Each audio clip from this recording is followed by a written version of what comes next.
గౌరవనీయులు భారతీయ జనతా పార్టీ రాష్ట్ర అధ్యక్షులు కేంద్ర మంత్రివర్యులు పెద్దలు కిషన్ రెడ్డి గారు, గౌరవనీయులు రాజ్యసభ సభ్యులు ఓబీసీ మోర్చా జాతీయ అధ్యక్షులు పెద్దలు లక్ష్మణన్న గారు, గౌరవనీయులు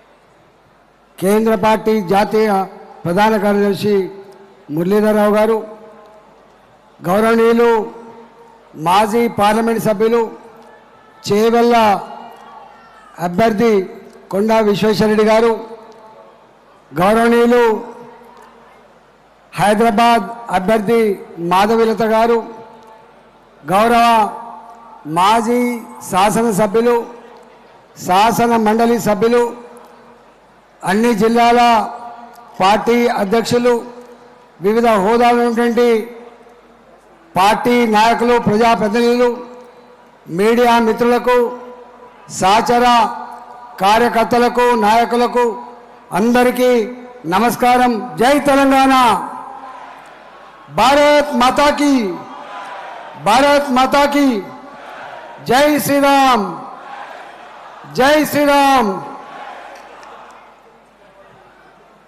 13వ తారీఖు నాడు మళ్ళీ దేశ ప్రధానమంత్రిగా నరేంద్ర మోడీ గారే కావాలని తెలంగాణ ప్రజలు వాళ్ళ ఆత్మను ఆవిష్కరించి ఓటు వేయబోతున్న ఈ శుభ సందర్భంలో ఆ ప్రజలకు నాయకత్వం వహిస్తున్న కార్యకర్తలుగా నాయకులుగా ఇంకొక 3 రోజుల పాటు ఇప్పటికే 40-50 రోజులుగా విరామం ఎరగకుండా ఎర్రటి ఎండలో కష్టపడుతున్నటువంటి పార్టీ కార్యకర్తలు నాయకులు మన శ్రేయోభిలాషులు అందరూ కూడా ఇంకొక 3-4 రోజుల పాటు కష్టపడి ఓటన్ని పోలింగ్ బూత్ దగ్గర తీసుకుపోయి ఓటు వేయించడంలో మీరంతా కూడా గొప్పగా ప్రయత్నం చేయాలని చెప్పి ఈ సందర్భంగా మీ అందరికీ వినమ్రంగా విజ్ఞప్తి చేస్తా ఉన్నాం। యావత్ తెలంగాణ ప్రజా మేనేజ్ చేయబడ్డటువంటి మీడియాతో ఇవాళ రకరకాల మార్ఫింగ్లతో తప్పుడు కథనాలతో బురద తల్లి ఇవాళ గట్టెక్కేటువంటి ప్రయత్నం చేస్తున్న కాంగ్రెస్ పార్టీకి ఈ ఎన్నికల్లో భంగపాటు తప్పదు కాక తప్పదని చెప్పి ఆ పార్టీకి హెచ్చరిస్తా ఉన్నాం। ఇప్పటికే పోయిన ఎన్నికల్లో అలవి కాని హామీలు 6 గ్యారెంటీల పేరిట 66 హామీల పేరిట 420 రకాల పనులు చేస్తా అని చెప్పి శపథం చేసిన ముఖ్యమంత్రి రేవంత్ రెడ్డి గారు 6 నెలలు గడిచినప్పటికీ కూడా ఒకే ఒక పని, అది కూడా చిన్న పని, ఆర్టీసీలో ఉచిత ప్రయాణం తప్ప మహిళలకు ఏ ఒక్క పని కూడా చేయకుండా ప్రజల్ని మోసగిస్తున్నటువంటి అదే పద్ధతిలో ఇస్తా అని చెప్పిండు। కానీ 6 నెలలు గడిచినా నా తెలంగాణ ఆడబిడ్డకి 2500 రూపాయల వృత్తి రాలేదు। కళ్యాణ లక్ష్మి తీసుకునే నా ఆడబిడ్డకు 1,00,000 రూపాయలతో పాటుగా తులం బంగారం ఇస్తా అని చెప్పిండు। తులం బంగారం ధర 75,000 రూపాయలు। కానీ ఇంతవరకు ఏ ఒక్క పెళ్లిలో కూడా 75,000 రూపాయల విలువ కలిగిన తులం బంగారాన్ని ఇవ్వలేదు। ఆడపిల్లలు చదువుకునేటువంటి పేదల ఇళ్లలో కాలేజీకి పోయే అమ్మాయిలకు స్కూటీ కొనిస్తా అని చెప్పిండు। ఏ ఒక్క అమ్మాయి కూడా ఇంతవరకు స్కూటీ కొనియలేదు। కేసీఆర్ ఇచ్చే 2,000 రూపాయల పెన్షన్ ఏం కర్మ, నేను వస్తే 4,000 రూపాయలు ఇస్తా అని చెప్పినాడు। ఇవాళ భర్తలు చనిపోయిన వాళ్ళు కావచ్చు, భర్తలు వదిలిపెట్టిన వాళ్ళు కావచ్చు, నా ముసలి తల్లులు కావచ్చు, ఇంతవరకు ఎవరికి 4,000 రూపాయల పెన్షన్ ఇవ్వలేదు। 4,000 రూపాయల పెన్షన్ వస్తున్న నా సకలాంగులకి 6,000 రూపాయల పెన్షన్ ఇస్తా అని చెప్పినాడు। ఇంతవరకు దాని ఊసు లేదు। 1 రూపాయి ఖర్చు కానీ చివరికి రేషన్ కార్డు కూడా ఇంతవరకు ఇవ్వకుండా ప్రజల్ని మోసం చేస్తున్న ముఖ్యమంత్రి రేవంత్ రెడ్డి। అందుకే ప్రజాక్షేత్రంలో పోయే దమ్ము లేక ఇవాళ ఒక దుర్మార్గపు ప్రచారం ఎత్తుకున్నాడు। భారతీయ జనతా పార్టీ అధికారంలో వస్తే ఎస్సీలకు ఎస్టీలకు బీసీలకు ఉండేటువంటి రిజర్వేషన్లు ఎత్తెత్తరని చెప్పి పదే పదే మాట్లాడమే కాకుండా మన నాయకులు అమిత్ షా గారు మాట్లాడిన మాటను వక్రీకరించి మార్ఫింగ్ చేసి తప్పుడు కథనాలను ప్రచారం చేసే ప్రయత్నం చేస్తా ఉన్నాడు. ఇవాళ వందల కోట్ల రూపాయలు ఖర్చు పెట్టి సోషల్ మీడియాలో యూట్యూబ్ ఛానళ్లలో అడ్రస్ లేని ఛానళ్లలో కట్టు కథనాలు రాసి పంపించే ప్రయత్నం చేస్తా ఉన్నాడు. తెలంగాణ ప్రజలారా, భారతీయ జనతా పార్టీ ఎప్పుడు కూడా ఒకటే ఫిలాసఫీ ఉంటుంది. దేశంలో పూరెస్ట్ ఆఫ్ ద పూర్ కోసమే పనిచేసే పార్టీ భారతీయ జనతా పార్టీ మాత్రమే. అణగారిన వర్గాలకు సముచిత ప్రాధాన్యత కేవలం వెల్ఫేర్ యాక్టివిటీలో మాత్రమే కాదు, పరిపాలనలో కూడా రాజ్యాధికారులు కూడా భాగం పంచుకోవాలని చెప్పి తపన పడే పార్టీ భారతీయ జనతా పార్టీ మనం చేస్తున్నాం. 30 ఏళ్లుగా గుజరాత్ లో పరిపాలిస్తున్నాం. అక్కడెక్కడ రిజర్వేషన్ పోలే. 20 ఏళ్ల పైబడి మధ్యప్రదేశ్ లో పరిపాలిస్తున్నాం. ఎక్కడ రిజర్వేషన్ పోలే. వాజ్పేయి గారి కాలంలో 5 ఏళ్లు దేశాన్ని పాలించినాం. ఎక్కడ రిజర్వేషన్ ప్రస్తావన తేకపోగా ఆనాడు వారి హయాంలో గిరిజన మంత్రిత్వ శాఖను స్థాపించి గిరిజనులకు న్యాయం చేస్తున్న పార్టీ భారతీయ జనతా పార్టీగా ఉందన్న విషయం మనం మర్చిపోవద్దు. ఇవాళ నరేంద్ర మోడీ గారు ప్రధానమంత్రి అయిన తర్వాత మొట్టమొదటి రాష్ట్రపతి ఒక దళిత బిడ్డను చేసిన చరిత్ర కూడా భారతీయ జనతా పార్టీకి మాత్రమే దక్కింది. రెండవసారి అధికారంలో వస్తే ఒక గిరిజన ఆదివాసీ అడవి బిడ్డను రాష్ట్రపతిగా చేసినటువంటి ఘనత నరేంద్ర మోడీ గారికి మాత్రమే దక్కింది. అంతేకాదు బీసీ కమిషన్ కి అంతకుముందు రాజ్యాంగ భద్రత దానికి లేకుండా పోయింది. ఇవాళ చట్టబద్ధత లేకుండా పోయింది. ఇవాళ కడుపు నిండా ఓబీసీలకు రిజర్వేషన్లు అమలు చేయాలి. విద్యా రంగంలో, ఉద్యోగ రంగంలో కేంద్రంలో రిజర్వేషన్లు అమలు కాకుండా పోతా ఉన్నాయని చెప్పి ఇవాళ దానికి చట్టబద్ధత కల్పించిన నాయకుడు నరేంద్ర మోడీ గారు అనే విషయం మనం మర్చిపోవద్దు. ఇవాళ దళిత జాతిలో మరింత వెనుకబడిన వాళ్ళకి ఏబీసీల వర్గీకరణ కావాలని 30 ఏళ్ళుగా పోరాటం చేస్తా ఉంది మందకృష్ణ మాదిగ గారి నాయకత్వంలో. ఏ ప్రభుత్వాన్ని పట్టించుకోకపోతే ఒక ప్రజాస్వామికమైన అణగారిన వర్గాల ఉద్యమాన్ని పట్టించుకొని పాలకులారా ఇదేం న్యాయం అని చెప్పి ప్రశ్నించి తానే స్వయంగా ఇదే గడ్డ మీద ఇవాళ మందకృష్ణ మాదిగతో సమావేశం ఏర్పాటు చేసి ఈ సమస్యకి పరిష్కారం చూపే బాధ్యత నాదే అని చెప్పి హామీ ఇచ్చిన బిడ్డ నరేంద్ర మోడీ గారి విషయం మర్చిపోవద్దని చెప్పి దళిత జాతిని యావత్ తెలంగాణ ప్రజానికాన్ని విజ్ఞప్తి చేస్తున్నాం.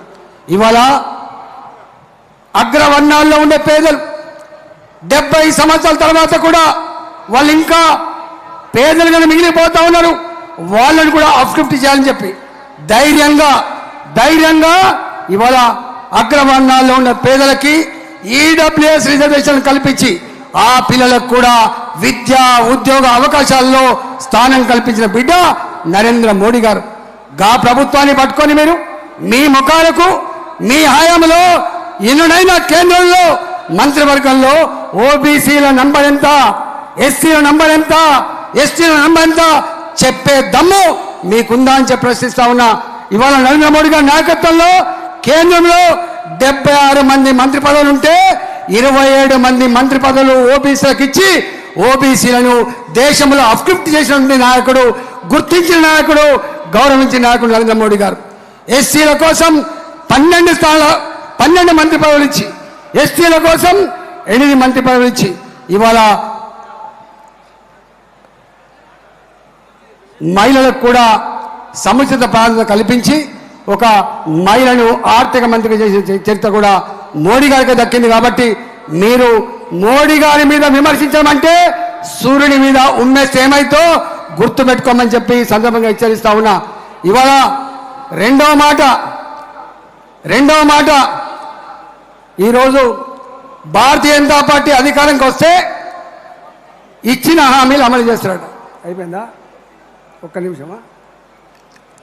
ఇవాళ నేను అంటా ఉన్నా, నేను పాత ఆర్థిక మంత్రిగా పనిచేసిన, కొత్త ఆర్థిక మంత్రిగా ఛాలెంజ్ చేసిండు. నీకు దమ్ముంటే నీవిచ్చిన హామీలు ఎప్పటిలోగా అమలు చేసావు చెప్పగలవా ముఖ్యమంత్రి అని చెప్పి అంటున్నా. ఇవాళ ఆయన కట ఈసారి ఎంపీ ఎన్నికల్లో వాళ్ళకు ఓట్లు వేస్తే రాహుల్ గాంధీ ప్రధానమంత్రి అయితే రాహుల్ గాంధీ తవ్వి లంక బిందెలిస్తే సంక్షేమ పథకాలు అమలు చేస్తా అని చెప్తాడు.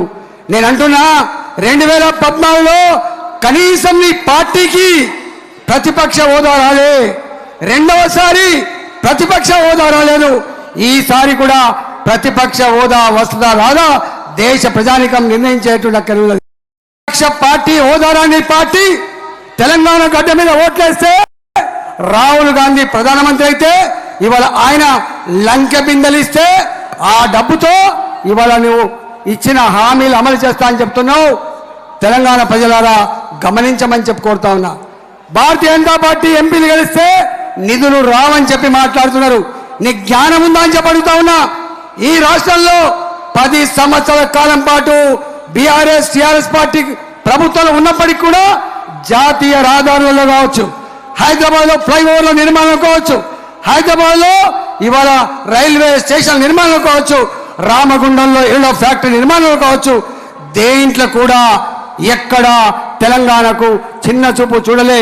భారతీయ జనతా పార్టీ కేంద్ర ప్రభుత్వం నరేంద్ర మోడీ గారు ఒకటే ఒక మాట చెప్పిండు, పల్లెల అభివృద్ధిలోనే రాష్ట్రాల అభివృద్ధి ముడిపడి ఉంది, రాష్ట్రాల అభివృద్ధిలోనే దేశ అభివృద్ధి ముడిపడి ఉందని చెప్పి భావించే నాయకుడు తప్ప మీలక కుసంస్కారంతో ఈ పార్టీ నా ఎమ్మెల్యే కాదు, ఈ నియోజకవర్గం నాకు ఓట్లు వేయాలని చెప్పేటువంటి నీచమైన సంస్కృతి భారతీయ జనతా పార్టీకి లేదు.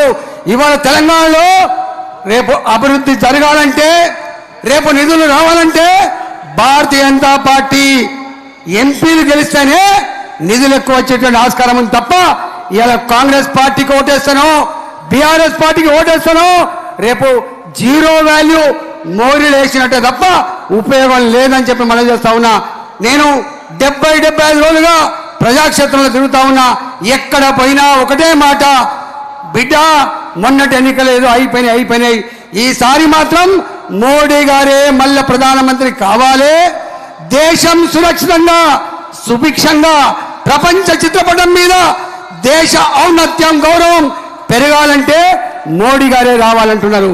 370 ఆర్టికల్ రద్దు అయిపోయింది, రామ మందిరం నిర్మాణం అయిపోయింది. రాబోయే కాలంలో ఇవాళ పేదరిక నిర్మూలన ఎజెండాగా ఇవాళ ఈ రాష్ట్రంలో మనకు డబుల్ బెడ్రూమ్లు రాకుండా అన్యాయం చేసిండ్రు.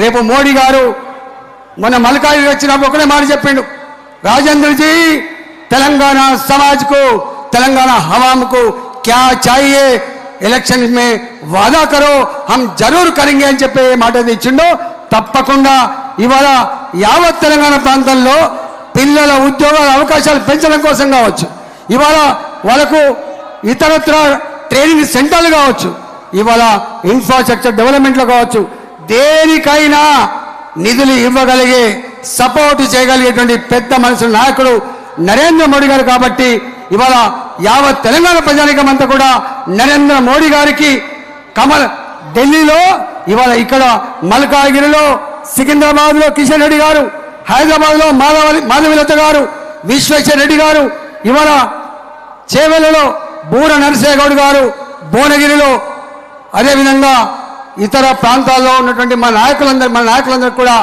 ఓట్లు వేసి నిండు మనసుతో ఆశీర్వదించండి. తెలంగాణకు రాబోయే కాలంలో నాయకత్వం వహించేటువంటి పార్టీ భారతీయ జనతా పార్టీ. దానికి సెలవు తీసుకున్నా. జై తెలంగాణ, భారత్ మాతాకి, భారత్ మాతాకి. నరేంద్ర మోడీ గారి నాయకత్వం, నరేంద్ర మోడీ గారి నాయకత్వం. కమలం పువ్వు గుర్తుకే, కమలం పువ్వు గుర్తుకే. మన మోడీ గారికి ఎందుకు ఓటేయాలో అడిగి తెలుసుకుందాం. Digital India, make in India, stand up India, startup India, smart city, Vishwakarma Yojana. అసలు కరోనా అప్పుడు ఆయన వ్యాక్సిన్ ఇవ్వకపోతే మనం బతికే వాళ్ళమా? 500 ఏండ్ల భారతీయుల కల నెరవేర్చిన నరేంద్ర మోదీకి 10 ఏళ్ల సంధి రోజుకి 20 గంటలు కష్టపడి పనిచేస్తురే. దేశమంతటా హైవేలు, వందే భారత్ రైళ్లు, పాఠశాలలు, ఆర్టికల్ 370 రద్దు, ట్రిపుల్ తలాక్ రద్దు, సర్జికల్ స్ట్రైక్ లాంటి కఠినమైన నిర్ణయాలు. మోడీ గారు ఇదంతా ఒక ట్రైలర్ మాత్రమే అంటున్నారు. ఇలా ఎన్నో అద్భుతమైన స్కీములు తీసుకొచ్చిన మన మోడీ గారిని ఎలా వదులుకోగలం? కమలం గుర్తుకే ఓటేద్దాం, బీజేపీని గెలిపిద్దాం. మోడీ మన అందరి నేస్తం, బీజేపీనే గెలిపించేద్దాం.